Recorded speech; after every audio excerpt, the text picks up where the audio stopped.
Et bonjour, me revoilà de retour. Alors, tout d'abord, je vais commencer en disant ceci. Je veux faire peur à personne, mais c'est vrai que depuis que j'ai commencé cette série, en fait, j'ai commencé cette série à cause du fait que j'ai vu des trucs, j'ai regardé des trucs, j'ai entendu des trucs, et à chaque fois, je me pose des questions, et je me dis, comme c'est bizarre. Et donc, c'est pour ça que j'ai commencé cette série, donc, les choses bizarres, les trucs bizarres. Donc, avant de commencer, alors, je sais pas si cette semaine je ferai autant de vidéos que j'en ai fait la semaine dernière, pour la bonne raison que j'ai plus de connexion internet. Je dirais que elle était en panne.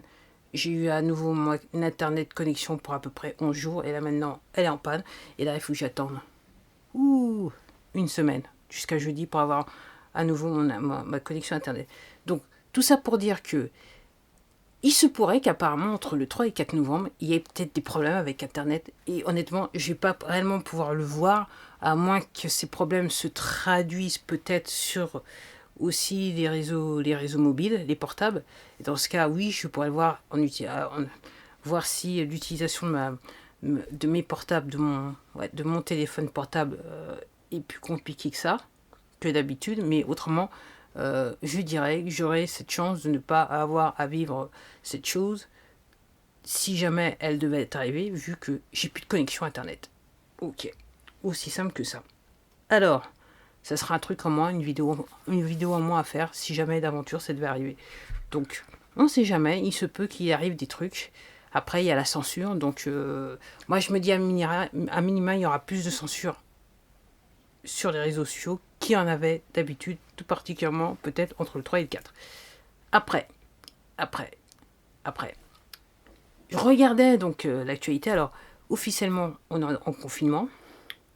Comme c'est bizarre, c'est que, en même temps, comme je dis, tous les pays d'Europe, donc l'Allemagne, l'Angleterre aussi. Donc l'Angleterre, ça commence à partir de demain, eux. Et encore une fois, je trouve que c'est bizarre parce que ces pays, historiquement parlant, ont toujours été alliés des États-Unis, y compris la France. Ok.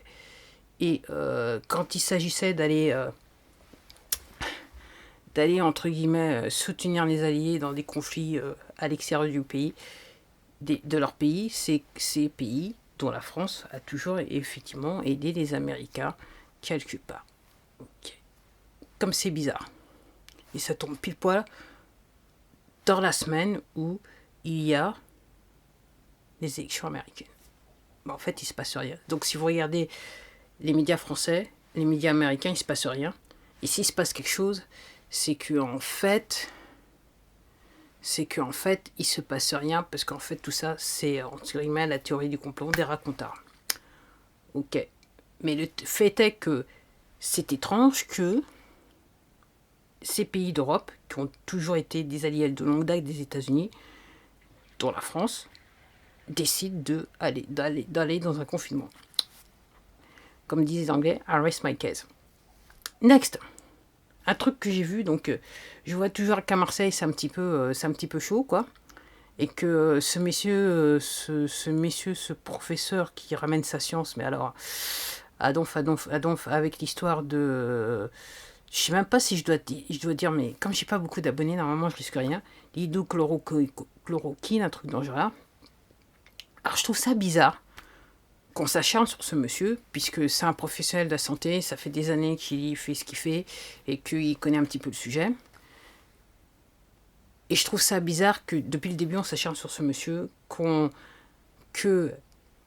c'est ce qui me fait que, alors quand vous pensez quelque part à la théorie du complot, je trouve ça, encore une fois c'est juste une expérience personnelle, généralement les gens qui disent des choses qui devraient intéresser le plus grand monde, on a plutôt tendance à vouloir les discréditer et leur faire la misère. Donc, voilà, je trouve ça bizarre que ce monsieur, voilà, c'est ce qu'il dit.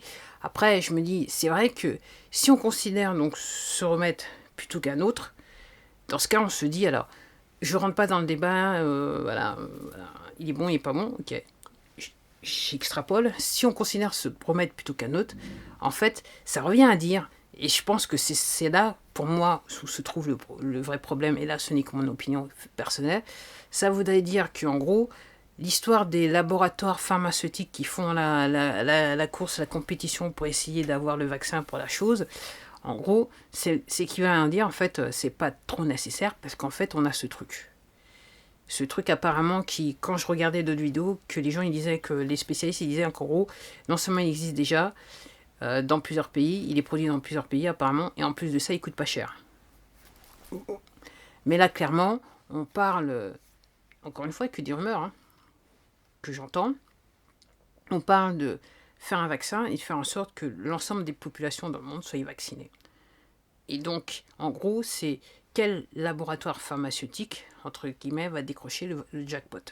C'est aussi simple que ça. Alors, et il est question de forcer les populations à être vaccinées dans certains pays du monde. Ok. Même dans les pays, on dit non, ça va pas être possible, mais n'empêche qu'il y a une discussion qui est vers peut-être obligatoire. Et moi, je dis si c'est obligatoire, c'est un petit peu comme l'histoire du confinement où on nous préparait depuis quelques semaines. Bon, maintenant, il y a. Ça a commencé avec un couvre-feu parce qu'on s'est dit confinement, ça va peut-être un petit peu beaucoup. Donc voilà.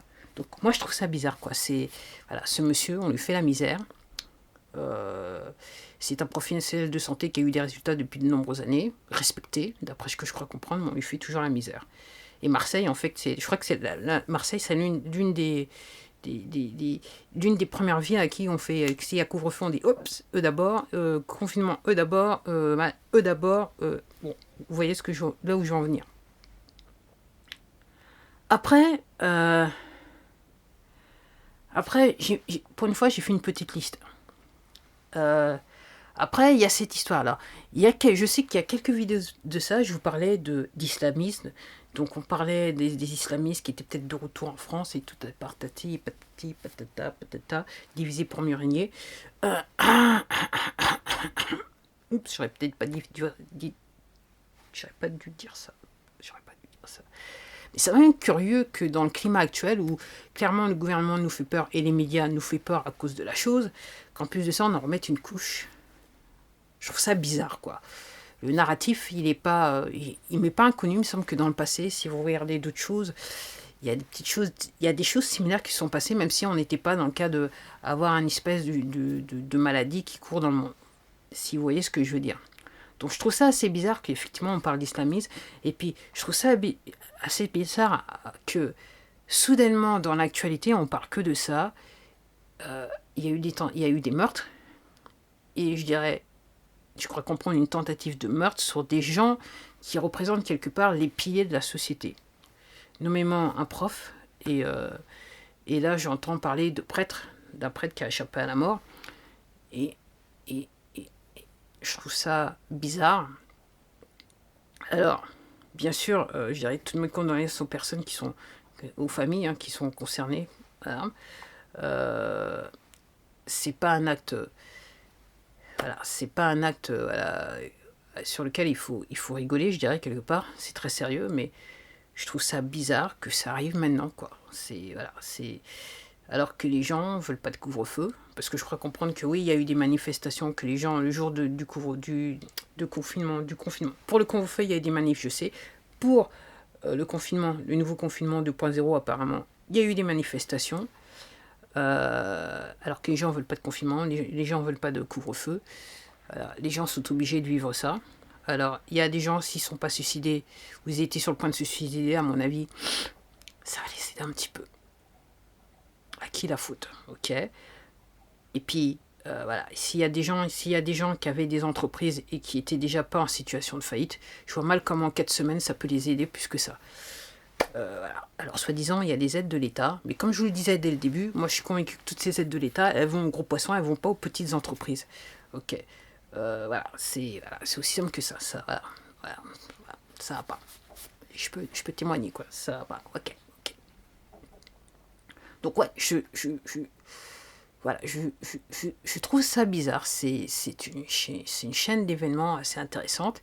Et donc, hier, j'ai regardé, parce que sur le coup, je savais pas, mais bon, à cause du fait que j'ai plus de connexion Internet et que je vis sur mes téléphones portables et que, entre guillemets, les batteries, elles sont à plat quasiment toute la journée, vu que je suis obligé de faire un usage intensif de l'affaire.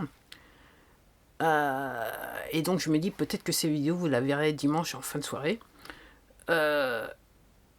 Ouais, je trouve ça, ouais, ouais, c'est quand même assez bizarre. Et donc oui, ces manifs donc qui ont lieu. Alors je regardais donc sur YouTube, j'ai vu, je me rappelle plus, c'était le Parisien ou le Off-Post, voilà, qui est... Non, non, non, j'ai vu une vidéo d'une personne qui a participé à la manifestation. Et c'est vrai qu'après, si vous allez sur des organes de médias officiels, notamment je suis resté un petit peu les fesses sur, enfin, je suis resté un petit peu sur le cul parce qu'en fait c'était l'AFP en fait qui avait fait le reportage de 1 minute sur YouTube. Et en gros, si vous voyez la version des personnes qui étaient dans la manif et la version de l'AFP,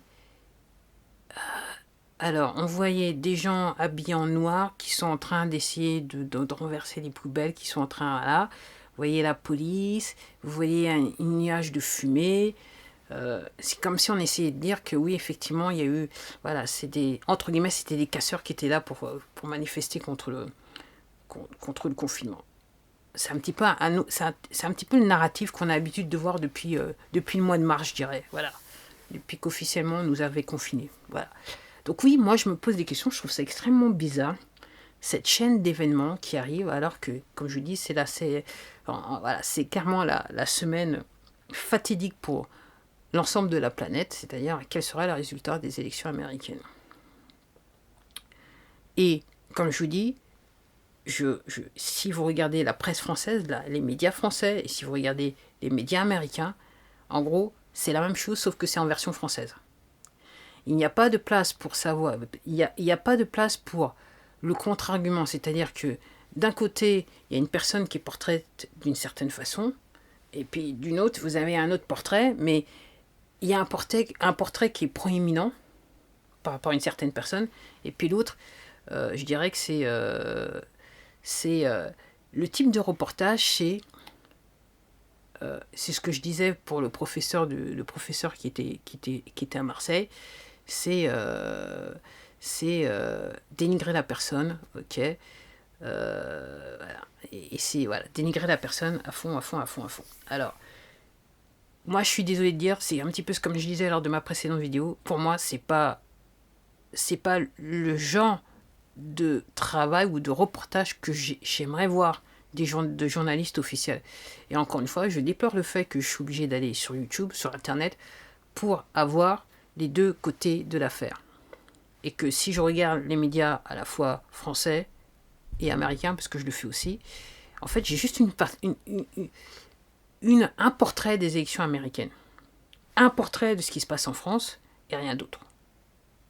Ok. Il n'y a pas de place pour les gens qui sont, je dirais même pas contre, qui sont objectifs sur le sujet et qui disent ce qu'ils pensent. En fait, il n'y a même pas de place pour eux dans le panorama audiovisuel, si vous voyez ce que je veux dire. Donc je me dis, comme c'est bizarre, nous mentirait-on? Comme c'est bizarre. Cet étrange narratif qui continue à faire son petit chemin tranquille, comme ça. L'histoire de rien. Voilà. Posez-vous des questions. Je vais m'arrêter là. Prenez soin de vous, comme d'habitude. Et puis, je vous dis à la prochaine vidéo. Alors, je sais pas quand sera la prochaine vidéo, parce que là, il faut que je règle mes petits problèmes de connexion. Comme c'est bizarre. Allez, sur ce, je vous dis à bientôt. Au revoir.